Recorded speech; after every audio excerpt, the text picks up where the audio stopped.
to Ground Zero and it's Stomp Moment time. So today we have an age-old problem to discuss. What is it? Fake monks, real monks. How do we differentiate them?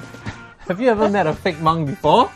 I think I was approached by a dodgy-looking monk asking for donations because before he looked more like a beggar in a monk's robe rather than a monk. In a beggar's robe. Okay, you don't confuse me. Okay, sorry. Okay, but I guess monks live simple lives, right? So, like, they don't buy expensive stuff. Look, are you living in our century? Yes, I am. Why? Okay, that's because two stompers have spotted on two different occasions 21st century monks all dressed up using an iPhone, buying laptops, and even having dogs in a pram. You're showing me dogs in a pram? Let's take a look if you don't believe. Won't get you far. So superstar don't fly so high. It's better turn your head to the sky. So superstar don't fly so high. It's better turn your head to the sky. That's a lot of monks. Let's zoom in on the latest entry by a stomper who saw a person who appears to be a monk with his shorn head that had been decked out in expensive looking jewelry and bling and a heavy gold watch accompanied by a personal aide who followed him pushing a pram with two small dogs in it at people's parks. Okay, so are you sure there was a monk that the stomper saw? As according to the stomper, he was concerned about how such individuals may be practicing the religion. In the post, the stomper seeks the help of Buddhist experts out there to clear the air. The stomper also wonders if this is real Buddhism. From the little I know about Buddhism, it's about living simple, right? And ousting like all the pleasures of life to find enlightenment. So it seems like this monk was indulging in this. Is it? Well, I guess what is considered luxury these days and what is a must. For me, a cell phone is a must. Everything else is not important. Also, we have to remember that none of us know the full truth behind the story. So we'll never know if this is a real or fake monk. What did other stompers think? Stomper Samot 81 offered a solution to this. He said that the government should start to send some undercover officers to find out who these people are and if they are corrupted or not. He also added that Buddhism may not be the only religion affected by such things. Okay, true. When it comes to religion, it's a really sensitive topic. PM Lee did bring up the religion matter in the National Day rally. He warned that the fault lines of race and religion are the most dangerous threats to Singapore's harmony and cohesiveness. He also urged religious leaders to help their flock understand the country's limitations and guide them to practice their faith, taking Singapore's context into account. Okay, so what has this got to do with bejewelled monks?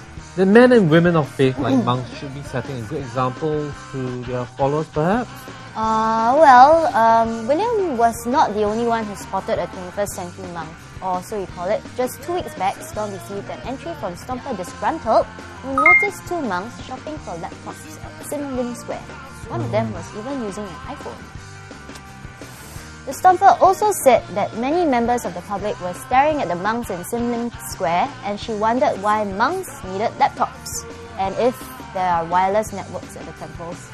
She also added that in the midst of all the hoo-ha from the Reverend Shi Ming-yi, shouldn't these monks be more careful about what they do, especially regarding material possessions?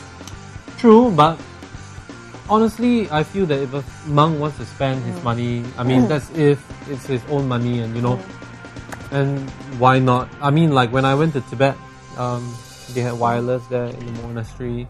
So you have to move with the times, you know. Maybe the monk is tutoring or like sending out anecdotes. That is a bit... Okay, so what did some of the Stompers say? Did they agree with you?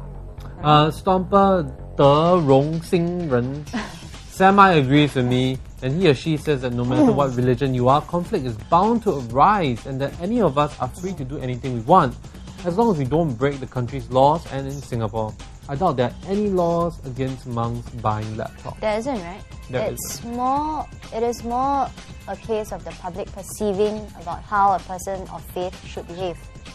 Another Stomper, Life So Short, felt that Stomper Disgruntled should just let what she saw go, and that she can't expect monks to be poor and stay in mountain temples and fetch water from the downhill, which is quite true, I must say.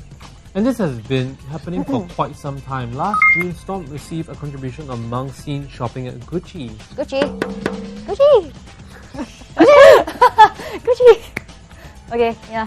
So what happened? Okay, the Stomper was certain it was a Gucci anyway. Okay. Going even further back in the Stomp's history, Stomper Ken spotted yet another group of monks balloting for bargain laptops and LCD television sets. Maybe it's been the same group of monks the whole time. You know? Same group of monks. So tell us what you think about monks or people of faith living extravagantly. Do you think they're just moving along with times? Or do you think the donations could be put to better use? I still think that if you choose an enlightened route of life, a simple life, you should abide by that. And Daryl obviously feels differently. Monks should be given the chance to move along with this time. Come on man, I bet there are Buddhist-related websites or any religion-related websites to teach public on how to reach enlightenment, so to speak. Okay, but you have to be Zen first. I know I'm right, and there are definitely such sites on the internet. There's everything on the internet. Okay, that's all for now. See you again next week. Bye! You've been stomped.